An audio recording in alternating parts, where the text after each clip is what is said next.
Bonsoir à tous, bienvenue dans ce 19h sur télévision. Dans l'actualité de ce lundi 17 mars 2025, le président de la République, Patrice Talon, a reçu en audience le tout nouveau président du Conseil économique et social, Conrad Baguidi, élu le 26 février dernier par les nouveaux conseillers de la 7e mandature. Le point de la rencontre dans cette édition. Le secrétaire exécutif national du parti politique Foscori pour un Bénin émergent, Paul Ronquet, lors d'une sortie médiatique ce week-end, s'est prononcé sur le budget d'environ 159 millions de francs CFA récemment accordé par le gouvernement au comité de pilotage mis sur pied pour la réalisation de l'audit du fichier électoral. On fait le point dans ce journal. Le ministre conseiller à la Défense, à la Sécurité et en charge de la décentralisation, Rachidi Gbadamansi, continue sa mission de contrôle et d'information visant à faire avec les acteurs déconcentrés et décentralisés le point de l'évolution des activités menées, identifier les défis majeurs et renforcer la collaboration entre les différents acteurs locaux dans le département du Borgou. Les détails dans un instant.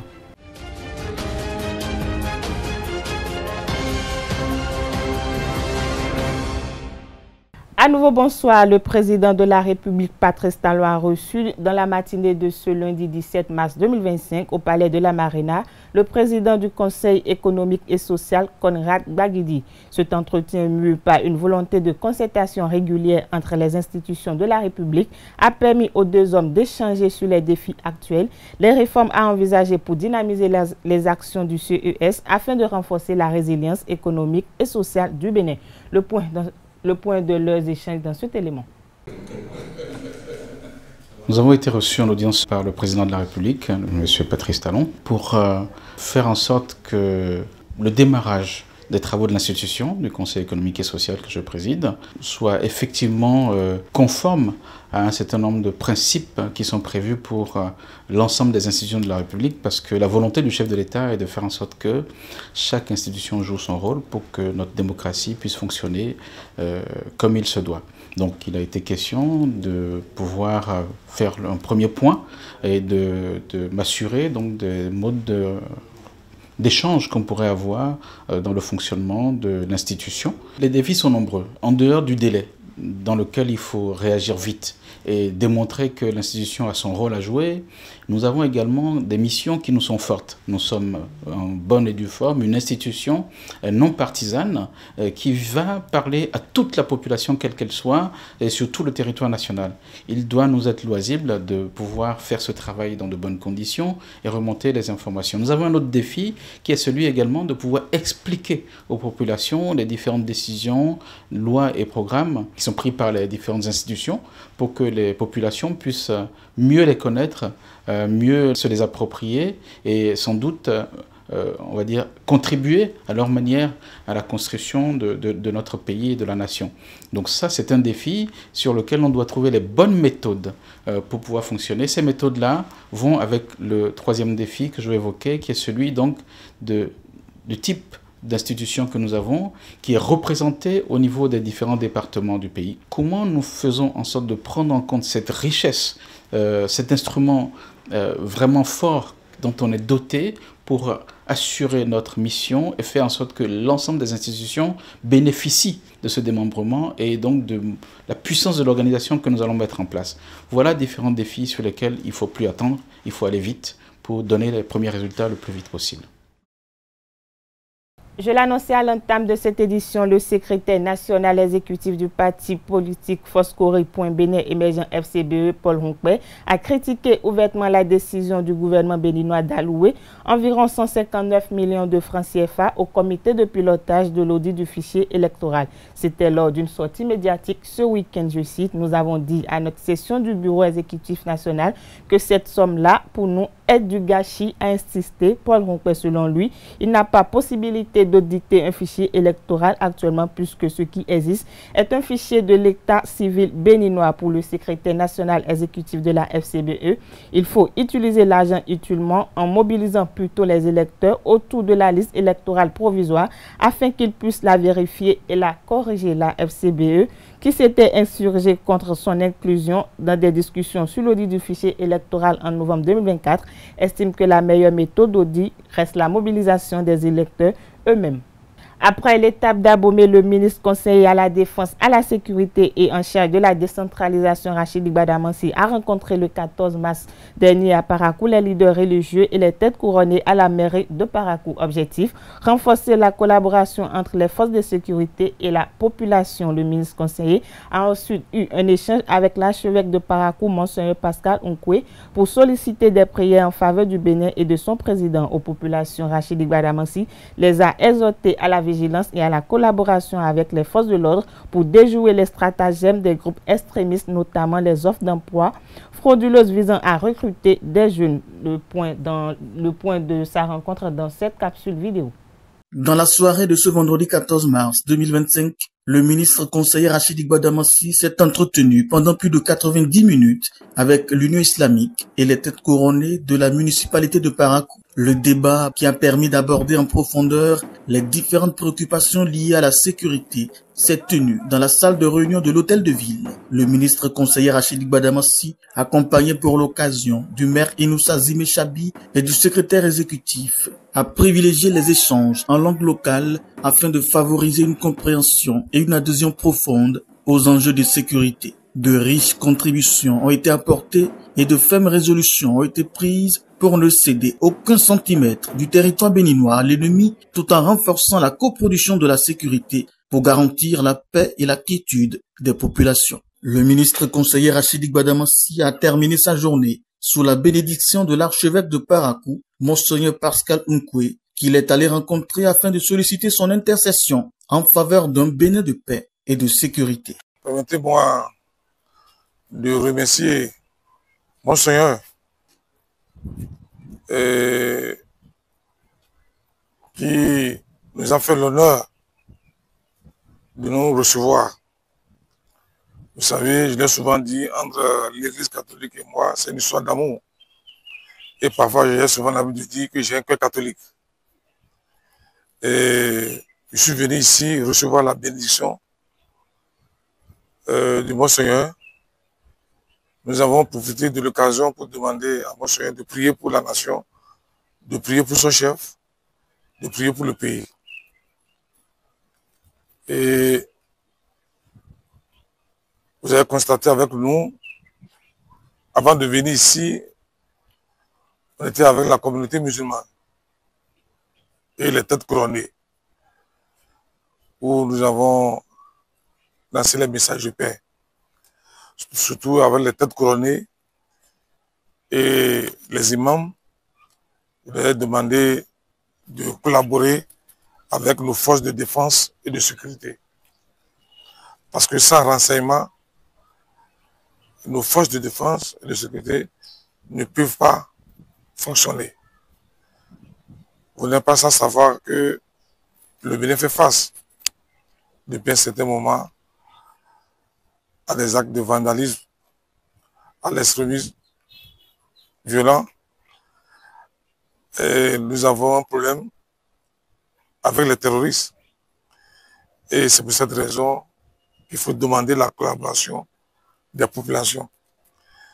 Et je sais que par la grâce de Dieu, par la grâce du Tout-Puissant, nous allons vaincre le terrorisme. Et c'est pour ça que nous sommes là. Nous avons travaillé le matin avec le préfet, les maires, et nous avons mis en place des stratégies de communication, des stratégies pour connecter les populations et les forces de défense et de sécurité. Nous voulons briser cette méfiance entre les populations et les forces de sécurité. Donc il faut une collaboration digne de ce nom. Et pour permettre à nos forces de défense et de sécurité d'avoir des renseignements. Et c'est pour ça que je suis là. Et je pense que nous allons continuer par sensibiliser les chefs de quartier, les élus locaux. Et je pense que il vaut mieux prévenir que guérir. L'agenda de Rachid Gbadamansi, ministre conseiller à la Défense et à la Sécurité, de la décentralisation et de la gouvernance locale, reste très chargé pour la suite de son parcours. L'ambassadeur du Royaume du Maroc Après le Bénin et doyen du corps diplomatique a été reçu en audience le 13 mars dernier par le nouveau président du Conseil économique et social, Conrad Baguidi. Cette visite s'inscrit dans la dynamique de renforcement et de la coopération entre les deux pays. Au cours des échanges, le doyen du corps diplomatique accrédité au Bénin a félicité le tout nouveau président du CES et réitère l'engagement du Maroc en faveur du développement économique et social du Bénin. Plusieurs autres sujets d'intérêt commun ont été également évoqués lors du tête-à-tête entre les deux personnalités. De passage ce dimanche 16 mars sur l'émission L'invité de Esaü Télévision, Fred Adriano Hueno, acteur politique et membre du Bloc républicain, s'est prononcé sur les acquis de la Conférence nationale des forces vives de la nation. On le suit au micro d'Abdelkader Achiro et de Billy Gaye Laïbi. Je pense qu'ils n'ont pas compris. Quoi? Que ce n'était pas un saccage, mais que c'était une réalité qu'il fallait vivre. Laquelle réalité qu'il fallait vivre? Kader, je vous disais que notre conférence, écoutez-moi bien, notre conférence nationale a eu lieu dans un contexte de chute du mur de Berlin. D'accord? Et que nous étions dans le contexte de la victoire de la démocratie et du libéralisme sur le courant communiste, socialiste, sur tous les autres courants politiques. Et à partir de cet instant, le soutien ou le socle du libéralisme, c'est quoi? C'est la liberté. La liberté pour tout chacun de nous. La liberté. Mais lorsque 11 ans plus tard, cette liberté a été remise en cause, parce que nous avons eu les attentats. D'accord? Et à partir de cet instant, il y a eu une déflagration du système international avec ces crispations identitaires. Comment est-ce que nous aurions pu répondre à cette surchauffe sans nous organiser? Nous étions dans une surchauffe politique, économique et culturelle. Et le monde entier aujourd'hui, à partir de cet instant, y compris, à commencer par les Américains eux-mêmes, dépositaires du système démocratique et libéral mondial, a commencé par remettre en question la liberté. Est-ce que la liberté de Kader lui permet donc de tout dire, de tout faire, au risque de mettre en péril la sécurité de tous? C'est ça toute la question. Il s'agit de sécurité. Vous savez, madame, nous ne sommes pas que des individus. Dans le cas d'espèce, nous sommes un État, nous sommes une nation, nous sommes un pays, nous sommes une république. Et le premier besoin des citoyens, c'est la sécurité. Nous ne serions pas un État si nous sommes continuellement ou journellement assaillis dans nos frontières, que ce soit à l'intérieur comme à l'extérieur. Donc la question fondamentale, c'est la question de la sécurité. Mais quand la liberté des uns et des autres arrive à menacer la sécurité, parce que vous dites que certains disent que sous le président Talon, il y a eu une remise en cause de ce qui a été décidé à la conférence nationale. Monsieur Kader, ce qui a été décidé à la conférence nationale se résume à une seule chose: liberté pour tous. On a appliqué ça. Mais on s'est rendu compte que dans cette liberté pour tous, il y a désormais l'insécurité pour tous. Ou dans cette liberté pour chacun, il y a désormais l'insécurité pour tous. La liberté est un droit. Mais nous ne devons pas oublier que les droits de chacun ne sont garantis que par les devoirs de tous. Et notre devoir, c'est d'assurer la sécurité. Et surtout le devoir de l'État. Et c'est pourquoi je parlais déjà du président Talon. Parce que le rôle d'un président de la République, c'est d'assurer d'abord la sécurité pour tous. La sécurité pour le pays, la sécurité pour tous les concitoyens. Aujourd'hui, est-ce que la liberté d'expression, la liberté de penser, de dire et de faire tout ce qu'on veut, est-ce que cette liberté garantit la sécurité d'abord pour les individus et ensuite pour nos institutions et pour notre pays? Je vous dis non. C'est clair et net. Pourquoi, Kader? La liberté, c'est la capacité que j'ai de faire ce qui m'enchante. Mais nous sommes rentrés à un moment donné où, aujourd'hui, les mots qui traversent nos sociétés, c'est quoi? C'est le mercantilisme et le fanatisme. Au nom de l'argent, il y a des gens qui mettent leur liberté, qui utilisent leur liberté pour détruire. Au nom du fanatisme religieux, il y en a aussi qui utilisent leur liberté pour détruire. Le rôle de l'État, à partir de cet instant, je l'ai dit, la liberté c'est la règle, mais il n'y a pas de règle sans liberté. Eh bien, c'est de redéfinir la liberté de chacun pour protéger tous, pour nous protéger tous. C'est ça la réalité. Religion dans cette édition, un alpha peut-il exercer un autre métier? C'est à cette question que le conférencier de la deuxième conférence du mois de Ramadan, organisée par l'ONG Secret de la Sagesse Islamique en collaboration avec le Centre Arabo-Islamique Koradoul, Islam a répondu dimanche dernier. C'était à la place Idi de Modo Commun. Le point dans cet élément réalisé par Francis Olafahami.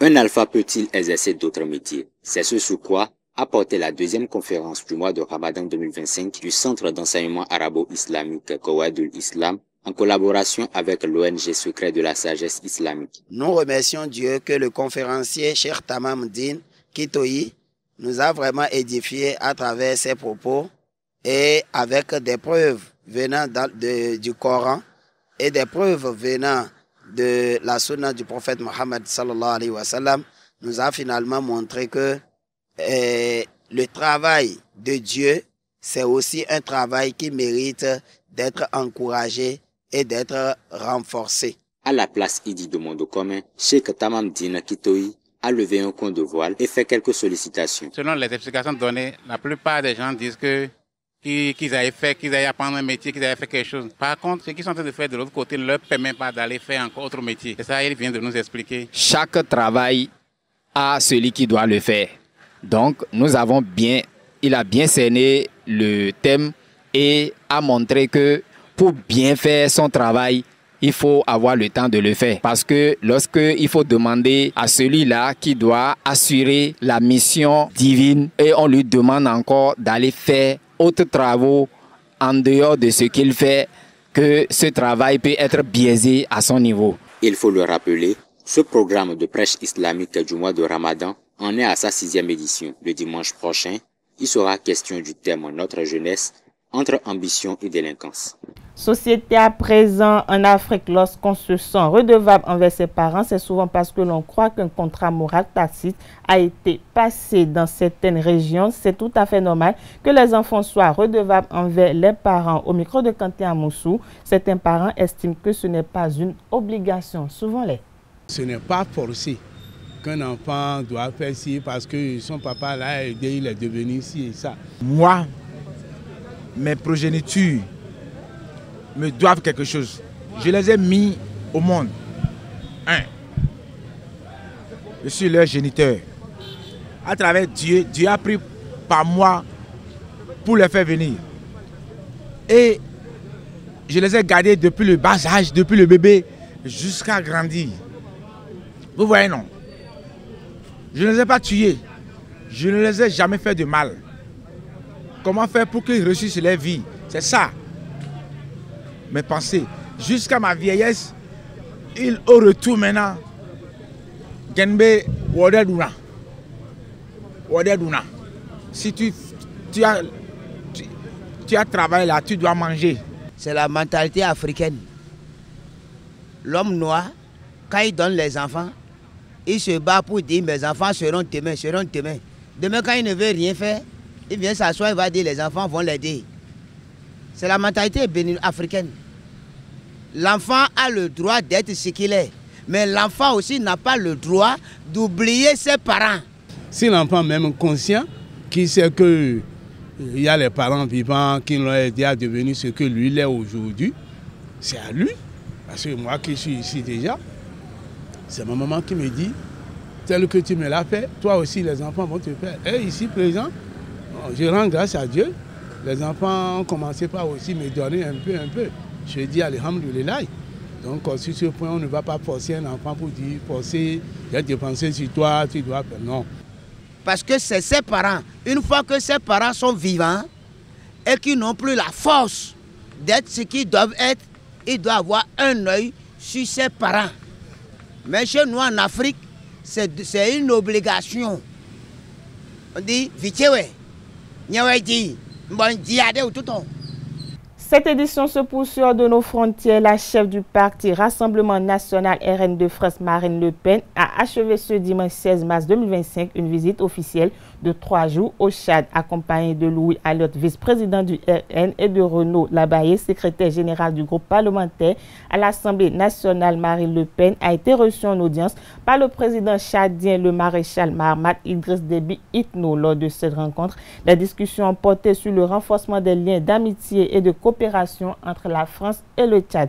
Marine Le Pen a exprimé son souhait de promouvoir une relation fondée sur le respect mutuel de la souveraineté de chaque nation. Cette visite s'inscrit dans un contexte particulier marqué par des relations tendues entre le Tchad et la France, notamment après la rupture de l'accord de coopération militaire en novembre 2024.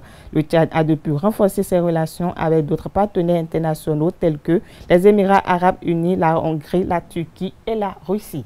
Du Tchad, direction le Rwanda, où le Rwanda a annoncé ce lundi 17 mars 2025 la rupture de ses relations diplomatiques avec la Belgique, accusant l'ex-puissance coloniale d'avoir pris parti pour Kinshasa bien avant et pendant le conflit en cours en République démocratique du Congo. Selon le communiqué de Kigali, la Belgique a constamment miné le pays bien avant et pendant le conflit en cours en RDC. Bruxelles est notamment accusée de continuer et de se mobiliser contre le Rwanda dans différents forums perçus comme l'élément moteur de sanctions, notamment au sein de l'Union européenne. La Belgique est accusée par Kigali de propager des mensonges et manipulations pour créer une opinion hostile injustifiée contre le pays. La mission diplomatique menée par un chargé d'affaires depuis le départ sans remplacement du dernier ambassadeur en juillet dernier à 48 heures pour quitter le Rwanda. Sport dans cette édition, Coton FC a concédé un 4e match nul de rang ce dimanche lors de la 22e journée de la Ligue Pro en déplacement à Craqué. Les protégés du président Malgroa Oké ont tenu en échec Bachirou Souleymane et ses coéquipiers sur le score de 0 but partout. Une rencontre insipide que Tiamir Youssoufou, entraîneur de l'USS Craqué, et Bachirou Souleymane, capitaine de Coton, ont débriefé au coup du sifflet final. Bon point pris, mais si on voit dans l'ensemble, et là, à l'aller, on a perdu. Normalement, on devait prendre les 3 points. Bah, à défaut, les 3 points, aussi, c'est pas mauvais, vu le contenu du jeu. Et on a une équipe de Coton bien en place, surtout défensivement. Il était beaucoup plus présent. Il y a beaucoup d'épreuves physiques aussi. C'est des regrets. On vient de perdre 2 points qu'on pouvait prendre pour se recoller au classement. Voilà. On vient de faire un nul qui est amer pour nous. Voilà. Bon, tout d'abord, le terrain ne nous favorise pas. Le terrain ne nous favorise pas, ce qu'on connaissait d'ailleurs d'avance. Et on a essayé de faire de notre mieux pour se mettre à l'abri, mais malheureusement, ça n'a pas été comme on le voulait, mais on n'a pas perdu, on a eu un nul. Mais ce match, on pouvait le gagner, on n'a que des regrets, on a des regrets à faire. Bon, on va continuer par travailler, espérer grand. C'est pas bon pour le moral, c'est pas bon pour le moral pour un club qui joue le titre. Et enchaîner 4 matchs d'affilée, c'est pas bon pour l'image du club et même pour nous les joueurs aussi. Et ces matchs nuls ne nous permettent pas d'atteindre l'objectif qu'on s'est fixé, voilà. Et ce qui me dit, il nous reste beaucoup à faire, surtout côté offensif, puisqu'on ne marque pas de but. Sur les 4 matchs, on en a encaissé peu, on a encaissé un but, voilà. Donc on n'en marque pas, il faut chercher la solution pour pouvoir marquer des buts d'abord, voilà. Et ce qu'il sera en train de faire avec le coach. Parlons toujours de la Ligue Pro de football saison 2024-2025. Suivons à présent le récapitulatif des matchs entrant dans ce cadre. Récapitulatif de la 22e journée de la Ligue Pro du Bénin. Dans la poule A, des duels accrochés et des victoires stratégiques. Bois de Sinandé a arraché une victoire précieuse 1-0 face au Buffle du Borgou, confirmant sa solidité défensive.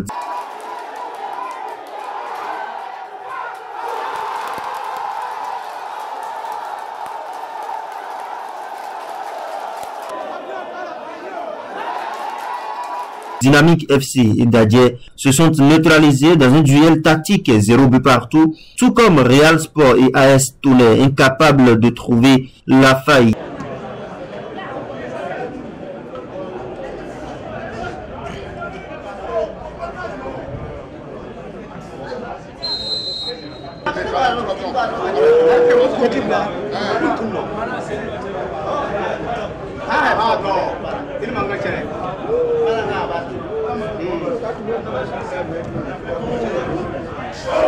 Dynamo de Parakou a pris le dessus sur Dynamo d'Abomey 1-0 dans un match amplement disputé. L'Autopopo et Damissa ont fait respecter leur statut en s'imposant respectivement 1-0 face aux Abeilles et Béké.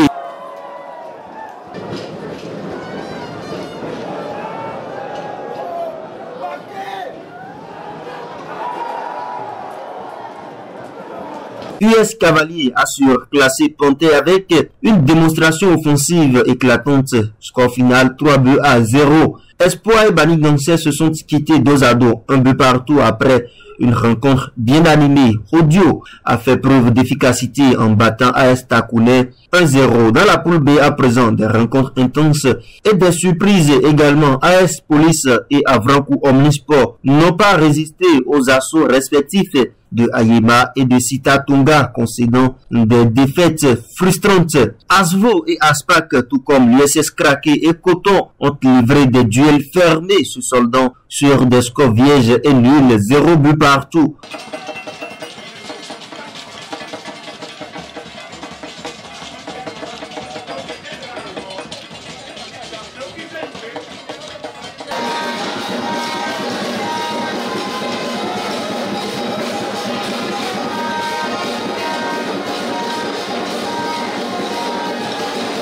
AS Sobemap et AS Cotonou se sont livrés un bras de fer spectaculaire, concluant sur un nul prolifique de 2 buts partout. Dragon et Requin ont offert un affrontement haletant, se séparant sur un score animé de 3 buts des deux côtés. Enfin, Étoile Filante a brillé en dominant la jeunesse athlétique de Kétou, 2-1, consolidant ainsi sa position. Cette 22e journée a été marquée par des duels engagés, des surprises, mais également des performances individuelles et remarquables. Dans le classement de ce week-end, dans la poule A, Dadjegad l'antenne avec 44 points au compteur. Deuxième sur la liste, US Cavalier, 41 points. Troisième, Damissa, 40 points. Quatrième, Dynamo d'Abomey, 37 points. Cinquième, Panthère Football Club, 36 points. Sixième, Kodio FC. Septième, Loto FC. Huitième, Bani Gansé. Neuvième, Espoir de Savalou. Dixième, AS Takounais. Onzième, Béké Football Club. Douzième, Buffle FC. Treizième, Bois de Sinondé. Quatorzième, Abeille Football Club. Quinzième, AS Touné. 16e, Dynamique Football Club. 17e, Real Sport. Et pour boucler la boucle de cette poule, c'est Dynamo de Parakou avec 15 points.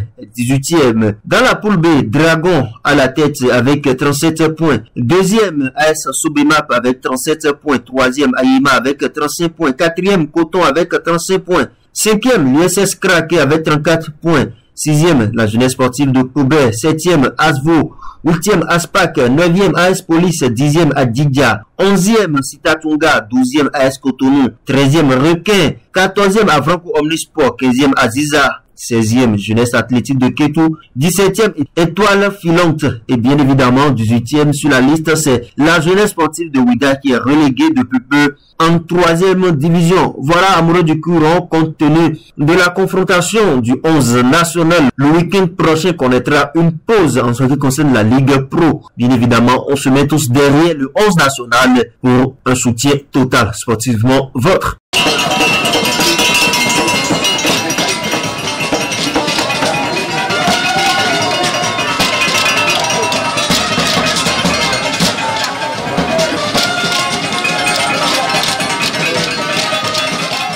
D'une discipline à une autre, la deuxième édition du tournoi de l'unité de taekwondo s'annonce à Grand Parc Colombe Taekwondo. Le club organisateur affûte ses armes pour le bon déroulement de la compétition. Celle-ci se veut une cadre de mise en jambe des athlètes. C'est Tondelarius Adiakbenon relate les préparatifs dans cet élément.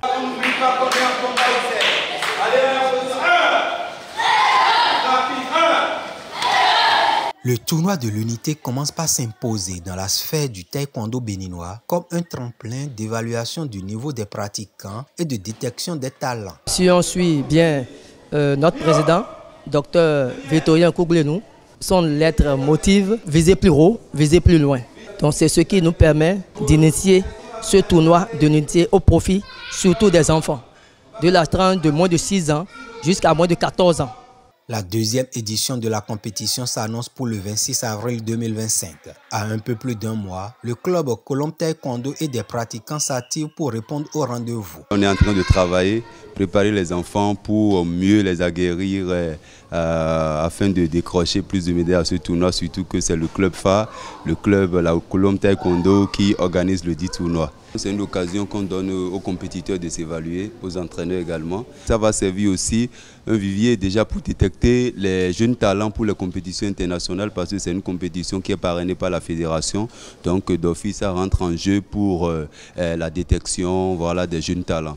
Les pensionnaires de Colombe Taekwondo vont se mesurer à des adversaires béninois et d'autres pays ouest-africains dans 2 épreuves et plusieurs catégories. L'année dernière, on a reçu déjà le Togo, mais cette fois-ci, on a étendu vers le Niger. Et on attend aussi le Nigeria qui peut aussi toujours entrer en liste parce qu'ils sont informés déjà, ils ont eu les invitations. On attend toujours leur inscription. Les catégories qui sont en compétition, nous avons des enfants. Les enfants, c'est des minimes. Les minimes, déjà, c'est tous ceux qui ont moins de 11 ans, les cadets, moins de 14 ans, les juniors, moins de 17 ans. Et nous avons 2 épreuves en cours. Nous avons le combat et nous avons le pomsé. Toutes les catégories connues en taekwondo font les pomsé, mais au niveau des combats, on s'arrête aux cadets au moins de 14 ans. Du lieu à l'introduction de la technologie, le comité d'organisation a apporté plusieurs innovations au tournoi de l'unité 2025. La première déjà, c'est l'organisation au niveau du hall des arts qui est l'espace d'organisation la plus grande au Bénin puisque nous attendons pour cette fois-ci plus de 200 athlètes déjà inscrits et les inscriptions continuent toujours. Et pour la première fois, nous aurons à étendre nos aires de compétition jusqu'à 4 aires. Et au standard international, nous utiliserons également le matériel électronique.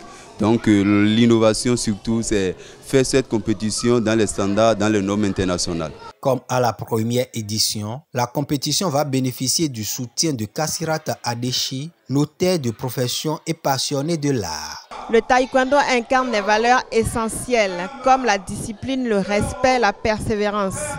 J'ai choisi de parrainer cet événement parce qu'il offre une véritable opportunité aux jeunes filles comme garçons de se dépasser et de rêver plus grand. Aussi, le taekwondo est un formidable levier d'émancipation pour les jeunes filles qui leur permet de s'affirmer et de croire en leur potentiel. À travers cet engagement, je veux encourager la jeunesse béninoise et en particulier les filles à oser, à persévérer et à briller sur le tatami comme dans la vie. Rendez-vous le 26 avril 2025 pour la 2e édition du tournoi de l'unité. Mais avant, les pratiquants continuent à affûter leurs âmes. Canet-Noir dans cette édition pour boucler, le manager des licences de la Fédération béninoise de football, Pierre-Alain Quenom, est décédé ce dimanche 16 mars 2025 à l'hôpital de zone de Calavidès Sud d'une maladie. À travers un communiqué, l'instance fêtière du sport roi au Bénin présente ses condoléances à la famille biologique du défunt, à ses collègues et aux acteurs du football en général. Un hommage mérité lui sera rendu ultérieurement, informe le communiqué. Voilà, c'est ainsi que prend fin cette édition. Merci de nous avoir suivis. Agréable soirée à tous.